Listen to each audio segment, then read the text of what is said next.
पाकिस्तान तहरीक-ए-इंसाफ के जो मुजाहिरीन हैं, कारकुन हैं, उन्होंने पहुंचना है। इस वक्त ये देख सकते हैं, ये यहाँ पर पुलिस फोर्स जो है ये बड़ी तादाद में मौजूद है और ये डंडा बरदार और जो शील्ड्स के साथ और ये कंटेनर्स जो जिन के ऊपर एक सब्ज़ चादर लगा दी गई। बुनियादी तौर पे ये है तो सब्ज़ चादर, लेकिन ये एक जो पीटीआई का अपना प्लान है उसके मुताबिक, जैसे आपने कहा कि वो टाइम गेन करना चाह रही है और उनके हक में यही है, क्योंकि उन्होंने कल जो पार्लियामेंटेरियन की जो मीटिंग हुई है उसमें भी ये डिसाइड हुआ कि जी वो मुज़ाकरात के दरवाजे भी खोलेंगे। तो डेफिनेटली उनके अगर वो यहाँ पे पहुँचते, वहाँ यहाँ पे पड़ाव से उनका तो कोई इतना बड़ा फ़ायदा नहीं होगा, यानी एक पॉलिटिकल गेन हो जाएगा कि जी डी चौक नहीं आने दे रहे थे और वो आ गए।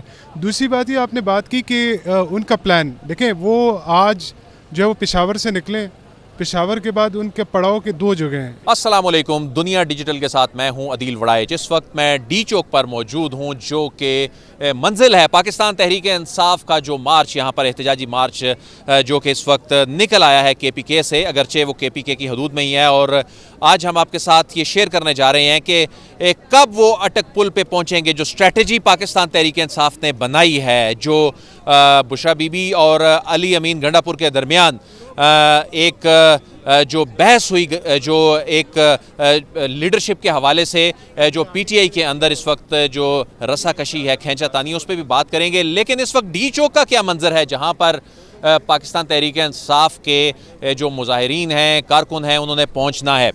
इस वक्त ये देख सकते हैं, ये यहाँ पर पुलिस फोर्स जो है ये बड़ी तादाद में मौजूद है और ये डंडा बरदार और जो शील्ड्स के साथ और ये कंटेनर्स जो जिन के ऊपर एक सब्ज़ चादर लगा दी गई। बुनियादी तौर पे ये है तो सब्ज़ चादर, लेकिन ये एक रेड लाइन है, रेड सिग्नल है। ये वो दीवार खड़ी कर दी गई है कि अगर यहाँ तक मुजाहिरीन पहुँच भी जाएं तो उसके उस पार इक़्तिदार के ऐवान है, जहाँ पर वहाँ तक वो ना पहुँच सकें। इसके ऊपर कंटेनर्स के ऊपर देख सकते हैं कि रेंजर्स एहलकार जो हैं वो इस वक्त अपनी पोजीशनें संभाले हुए हैं। ये रेंजर्स एहलकार जो हैं बिल्कुल यहाँ पर तैयार खड़े हैं, रेजिस्ट करने के लिए फोर्स यहाँ पर मौजूद है कि यहाँ तक अगर पहुँच भी गए मुजाहिरीन तो किस तरह उनसे नबरदाज़मा होना है। इसके अलावा ये देख सकते हैं कि मोटरसाइकिल सवार जो पुलिस एहलकार हैं ये इस वक्त यहाँ पर फ्लैग मार्च करने के लिए तैयार हैं। कुछ देर पहले यहाँ पर मोहसिन नकवी आए और उन्होंने हुकूमत की हिकमत अमली के हवाले से बातचीत की। हम बात करते हैं वकार सैयद से। वकार सैयद जो कि पाकिस्तान तहरीक-ए-इंसाफ को कवर करते हैं, उनसे जानने की कोशिश करते हैं कि PTI की स्ट्रेटजी क्या है। वकार, PTI लगता है कि टाइम गेन कर रही है। आज अटक पुल शायद क्रॉस ना करें, आज का टाइम दिया हुआ था डी चौक पहुंचने का, लेकिन डी चौक हो सकता है कि अगले कई घंटों बाद या इवन कल या परसों तक पहुंचें। चल क्या रहा है पाकिस्तान तहरीक-ए-इंसाफ में? देखिए जी, जो PTI का अपना प्लान है उसके मुताबिक, जैसे आपने कहा कि वो टाइम गेन करना चाह रही है और उनके हक में यही है, क्योंकि उन्होंने कल जो पार्लियामेंटेरियन की जो मीटिंग हुई है उसमें भी ये डिसाइड हुआ कि जी वो मुज़ाकरात के दरवाजे भी खोलेंगे। तो डेफिनेटली अगर वो यहाँ पे पहुँचते, वहाँ यहाँ पे पड़ाव से उनका तो कोई इतना बड़ा फ़ायदा नहीं होगा, यानी एक पॉलिटिकल गेन हो जाएगा कि जी डी चौक नहीं आने दे रहे थे और वो आ गए। दूसरी बात ये आपने बात की कि उनका प्लान देखें, वो आज जो है वो पेशावर से निकले, पेशावर के बाद उनके पड़ाव के दो जगह हैं। एक तो ये कि जैसे मोटरवे बंद है तो वो सवाबी रुकेंगे। दूसरी बात ये कि वो GT रोड पे जो डिस्ट्रिक्ट नौशहरा की जो तहसील है जहांगीरा, जो अटक खुद बेसिकली वो बॉर्डर है, अटक पुल है वहाँ पे बड़ा एक कदीम, तो वहाँ पर वो पड़ाव करेंगे, वहाँ पे रात को वो क़याम करेंगे। उसके बाद वो अगली एनर्जीज़ के साथ कल दोबारा जो है वो पंजाब में इंटर होने की कोशिश करेंगे। दूसरी बात, अच्छा, एक तो स्ट्रेंथ गेन करना, हुकूमत पे प्रेशर बिल्ड करना और विंडो खुली रखना कि बातचीत जो है वो की जाए और ताकि यहाँ तक पहुँचने से पहले अगर उनका कोई टारगेट है वो अचीव हो सके। देखिए, टारगेट अगर आप बात कर रहे हैं ना, उनका मकसद था मुल्क बंद करना। आपको पता है शुरू दिन से जब ये कॉल अनाउंस हुई, उन्होंने कहा हम मुल्क को जाम कर देंगे, तो हमें भी नहीं समझ आ रही थी कि ऐसे कैसे हो सकता है, क्योंकि आपको पता है पंजाब में हमेशा PTI को जो है वो मार पड़ी है, लेकिन कभी इस तरह का प्रोटेस्ट वो मुजाहरा नहीं कर सके। लेकिन जो अगर वो अटक में पड़ाव करते हैं तो जो आस पास के मुख्तलिफ अजला से जो लोग हैं वो भी जाके उनको ज्वाइन करेंगे, तो उनकी स्ट्रेंथ में इजाफा होगा। दूसरी बात, जो बलूचिस्तान से कुछ काफ़िले थे जिसमें 2 काफ़िले पहुँचे थे, कुछ 4 काफ़िले जो है वो यानी बलूचिस्तान से इतने लोग तो नहीं आते, लेकिन डेफिनेटली अगर कोई बलूचिस्तान से चल के आ रहा है तो वो उनका डेडिकेटेड किस्म का वर्कर है जो मार खाने के लिए भी तैयार होगा। तो पीटीआई की अगर स्ट्रेटजी देखी जाए वो किसी हद तक, यानी अगर हम इसको पॉलिटिकली डिस्क्राइब करें तो वो कामयाब हुए हैं। क्यों? ये जो जिस डी चौक में हम खड़े हैं यहाँ पर मीडिया पर्सन और सिक्योरिटी फोर्सेस के अलावा कोई नहीं आ सकता। यानी यहाँ पे हमने देखा है कि जो मुलाजमीन थे, कहीं काम करते थे, उनको भी उठा लिया जाता था, किसी को बाद में छोड़ दिया, किसी को ले गए।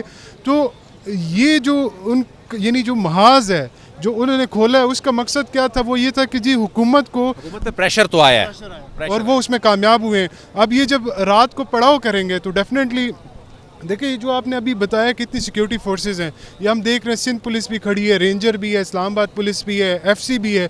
इसका क्या मकसद है? इसका मकसद ये है कि जो सिक्योरिटी एजेंसीज होती हैं वो इंटेलिजेंस बेस, इंफॉर्मेशन की बेस पे जो है अपनी डिप्लॉयमेंट करती है। तो इसका मतलब है बहुत कुछ बता रही है, बहुत कुछ बता रही है। और दूसरी बात हमने इससे पहले भी देखा, देखें हम कोई ज़्यादा दूर की बात नहीं है, जो अक्टूबर के फर्स्ट वीक में जो उनका एक प्रोटेस्ट था, हमें इतनी अरेंजमेंट नहीं नज़र आती थी और अलान के उस वक्त सिचुएशन और टेंस थी। लेकिन दफ़ा हम देख रहे हैं 2022 से अभी तक हम पहली दफ़ा देख रहे हैं, यानी 25 मई 2022 को जब बानी पीटीआई एक एहतजाजी रैली लेकर आए, उसमें बड़ा हंगामा भी हुआ, सब कुछ हुआ, लेकिन उस वक्त हुकूमत का कॉन्फिडेंस किसी और तरह था। उसके बाद कई मरतबा नवंबर 2022 में फिर वो आए, फिर उसके बाद ये अभी रिसेंटली सितंबर अक्टूबर की जो सिचुएशन थी, ये इस दफ़ा मंजर क्यों डिफरेंट है? इस दफ़ा क्यों हुकूमत इस तरह रिएक्ट कर रही है? इस दफ़ा क्यों इतनी ज़्यादा नफरी लगाने की ज़रूरत पड़ी है? शायद के जो पल्स है वो बता रही है कि या हुकूमत ने खुद इसको अपने सर पे सवार कर लिया। देखिए, हुकूमत ने तो सवार की है, यानी ये जो अरेंजमेंट है ये सबको पता था कि अटक से अगर वो आज भी निकले तो जो उन्होंने रास्ते में जो रुकावटें दूर करनी है यहाँ पर आने के लिए उनको कम से कम 2 दिन का टाइम चाहिए।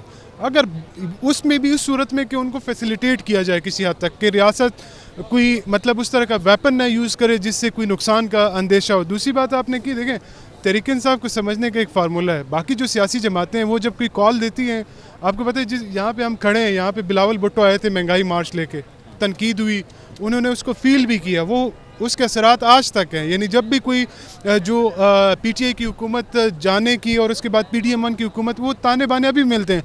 पीटीआई का ये ट्रेंड नहीं है, पीटीआई आएगी, उसको नाकामी होगी, वो वापस जाएंगे, कहेंगे जी हम दोबारा आ रहे हैं।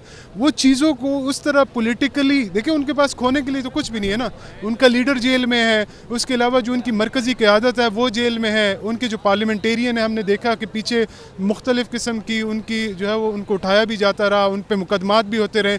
तो पीटीआई के पास खोने के लिए कुछ भी नहीं है। वो अगर लेट सपोज 2 दिन बाद भी पहुँचते, उनको मार पड़ती है, वो किसी भी तरीके से वापस भी चले जाते। जैसे हमने अक्टूबर का इवेंट देखा कि उस वक्त भी ये लग रहा था कि शायद ये यहाँ पे बैठने के लिए आ रहे हैं, लेकिन उसके बाद सडनली सिचुएशन 2-4 घंटों के बाद चेंज हुई।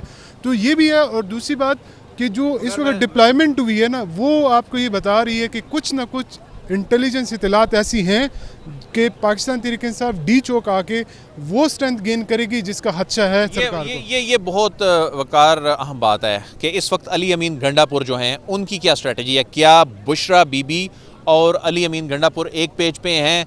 अगर ऐसा है तो यहाँ पर आके क्या हिकमत अमली होगी? क्योंकि हमारी इतलात के मुताबिक ये जो वहाँ ताख़ीर से निकलना है, जहाँ एक जानिब ये स्ट्रेटजी ज़रूर हो सकती है कि बैक डोर में राब्तों के हवाले से गुंजाइश पैदा की जाए, टाइम गेन किया जाए, लेकिन एक लीडरशिप का क्राइसिस ज़रूर मौजूद है जिसमें बुशरा बीबी की जो स्ट्रेटजी है वो एक डिफरेंट मालूम होती है। अली अमीन गंडापुर जो हैं उनकी हिकमत अमली जो है वो मुख्तलिफ मालूम होती है। यही वजह है कि पेशावर से निकलते हुए एक तो ताख़ीर का सामना हुआ, और पेशावर से जिस तरह जब काफ़िले चल रहे थे तो इतनी बड़ी तादाद वहाँ लोगों की नहीं थी, लेकिन अब जाकर एक मोमेंटम हल्का फुल्का सा गेन होना शुरू हो गया है। इसको अब कितना टाइम लगेगा वो हम अपने नाजरीन के साथ शेयर करेंगे।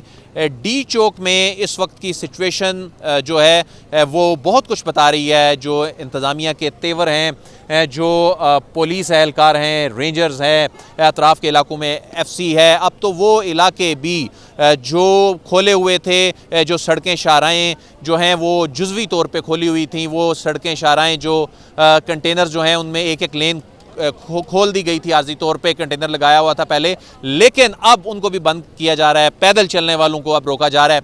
तो ये इंटेंसिटी बता रही है कि हुकूमत इस हवाले से इस मामले को कितना सीरियस ले रही है। डी चौक से दुनिया डिजिटल की टीम को इजाज़त दीजिए। आपसे फिर मुलाकात होगी। अल्लाह हाफ़िज़।